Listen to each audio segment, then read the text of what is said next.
Hindi yan paramihan ng salaysay, no? O paramihan ng mga tinatawag nating affidavits ng mga mamamayan, independent of those affidavits, saan pa magre-rely?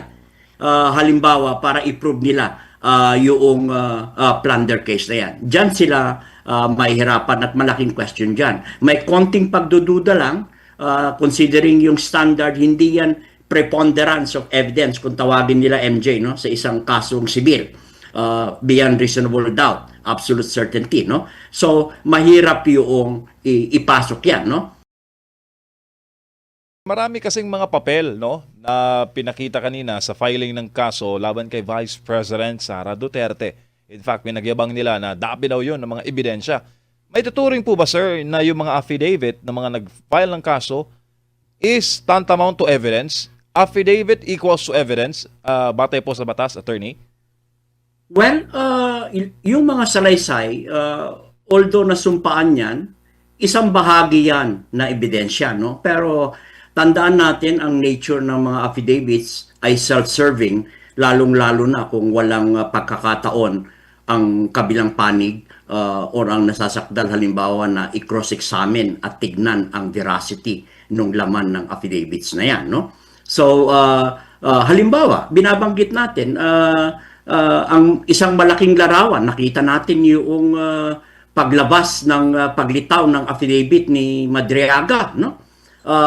At wag nating ihiwalay sa sinasabi ni EB na napakaganda sa konteksto ng pambansang kalagayan at na dinaranas ng ating bansa ngayon, politikal at konstitusyonal.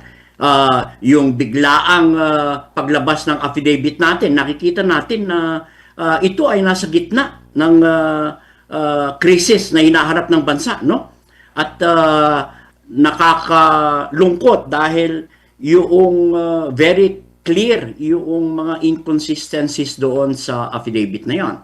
Kaya ako nabanggit lang yun bilang halimbawa, yung mga affidavits at salaysay halimbawa sa plunder cases na isinampa ngayon, bahagi yan. Pero hindi mo pwedeng i-equal yan, MJ, na equals evidence, no? Ang malinaw pa rin na larawan dito, katulad ng nabanggit ng ating kasamang EB, ay yung political intention and motivation, no? Yung political demolition. So, ito yung pinakamabigat dito dahil alam natin na yung pagtatanggol sa katotohanan ay hindi pagtatanggol sa tao, no? Ang kailangan nating ipagtanggol ngayon ay this goes beyond VP Sara Duterte, pero ay yung republika, no? Ang ating sambayanan. Kasi kung ikakawing natin ulit dito sa nangyayari na plunder case, ang tanong is saan ba talaga napunta yung 612 million, di ba?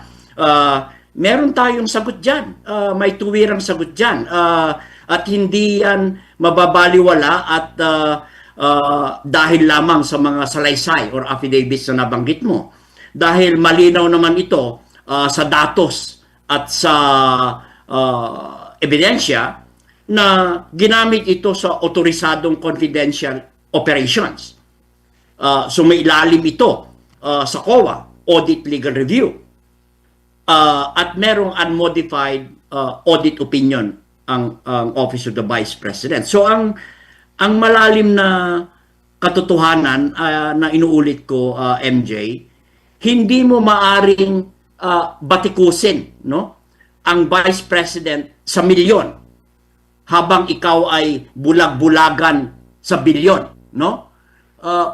Hindi ka pwedeng sumigaw ng transparency kung piling opisina isa lang ang tinatamaan, no? Isa lang yung pinatatamaan mo at hindi mo maaring tawagin na iyan ay katarungan or hustisya. Again, I fully agree with EB. Malinaw na political demolition ito, MJ. Opo, bago ko lang balikan si Sir EB, Sir, bilang law expert, paano ba dinidetermina sa korte yung pagkakasala o guilt? Ito ba'y dinidetermina sa pamamagitan ng paramihan ng ebidensya o didetermina sa pamamagitan po ng mga admissible at mga proven facts. Kasi kung pagbabasihan mo itong mga post ng mga nag-file, parang panalo na sila dahil isang ban daw ng mga papel ang kanilang sinabmit na mga affidavit laban kay VP Sara. Well, ang batayang prinsipyo ay malaki ang pagkakaiba ng civil case tsaka criminal case, no? Sa criminal case, ang standard natin diyan ay beyond reasonable doubt, no? 100% certainty yan na walang kaduda-duda. So ito ngayon na pumapasok tayo sa panahon ng propaganda, no? So katulad ng nabanggit ko, sa panahon ng propaganda, ang paglaban natin ay datos at ebidensya. Sa ngayon, wala silang ebidensya na pandarambong at ng plunder, no? Hindi yan paramihan ng salaysay, no? O paramihan ng mga tinatawag nating affidavits ng mga mamamayan, independent of those affidavits, saan pa magre-rely? Halimbawa, para i-prove nila yung plunder case na yan. Diyan sila mahihirapan at malaking question dyan. May konting pagdududa lang, considering yung standard, hindi yan preponderance of evidence kung tawagin nila MJ, no, sa isang kasong sibil, beyond reasonable doubt, absolute certainty, no. So mahirap yung ipasok yan, no. Kaya nga siguro inuna nila rito, ang nakikita ko, ang pagtingin ko ay mas maingay dahil nakaduktong ito sa kanilang political demolition plan. In fact, ang katunayan dyan is alam natin na kung gusto nyo tanggalin si Vice President Sara, mag-file kayo ng impeachment, no? But of course, alam naman nila na kahit nasa Korte Suprema ay nagkaroon na ng ruling dyan dahil ni-railroad nila yung impeachment proceedings. Kaya itong pinili nilang avenue or venue ngayon sa ombudsman, nakikita ko na hopefully and objectively ma-dismiss yan. Basta wala lang political machinations relative doon sa pag-file at pag-proseso ng plunder case na yan. Opo, thank you, Attorney Valera. Balikan ko si Sir EB. Sir EB, ang issue ngayon, billions na mga pondo sa flood control, issue sa PhilHealth, at yung naging public confession ni Senator Amy Marcos, all pointing to the President. Pero ang solusyon, kasuhan ng Vice Presidente. Okay ba yun, sir? Tingin mo? Yun na nga eh. Talagang nakakatawa na talaga tayo, no, bilang bansa.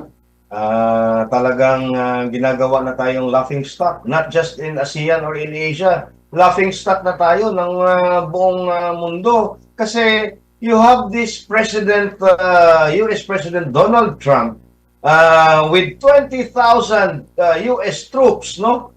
And a flotilla of ships, warships, no, a few hundred miles in the coast of Venezuela. Dahil nga, sabi niya, this is actually a war on drugs against the Venezuelan leadership na involved daw umano sa drug trafficking.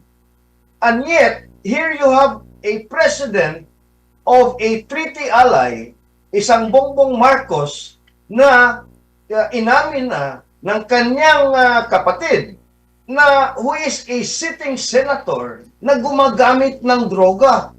Ibig sabihin, itong si Mr. Trump ngayon na hinahabol, well again, under the premise na drug trafficking hub itong Venezuela going into the US, pero he is silent and mum over the allegations of a sitting senator that is the presidential sister. Ibig sabihin, MJ, ang mga nangyayari ngayon sa geopolitical stage, no, ay iba sa nangyayari dito ngayon sa ground. At sabi nga ni Attorney Valera kanina, and I hate to disagree with Attorney Valera because he was very, very optimistic na madidismiss ito sa ombudsman. I really doubt if i-dismiss ito sa ombudsman na Attorney Valera. I think gagamitin nila ito bilang basihan at pagtibayin, kumbaga, because they've learned their lesson doon sa first impeachment na idiniklara nga na archive because yun na nga, na railroad at hindi klaro yung kanilang ginawa sa impeachment complaint na yun. So ngayon, para bang they think they have a tight case, kung galing mismo sa ombudsman ang mga findings na gagamitin nila doon sa pag-file nga nila ng impeachment complaint ni VP Sara on February 6 or beyond after the one-year ban ends. At again, MJ, ito na talaga ang kalbaryo ng mga Duterte. Ito na talaga ang kalbaryo ni VP Sara. Again, I agree with Attorney Valera. This is no longer about the Dutertes. No? Digong is still at The Hague, but we are fighting for not only for Digong, but the legacy and the philosophy that he embodied.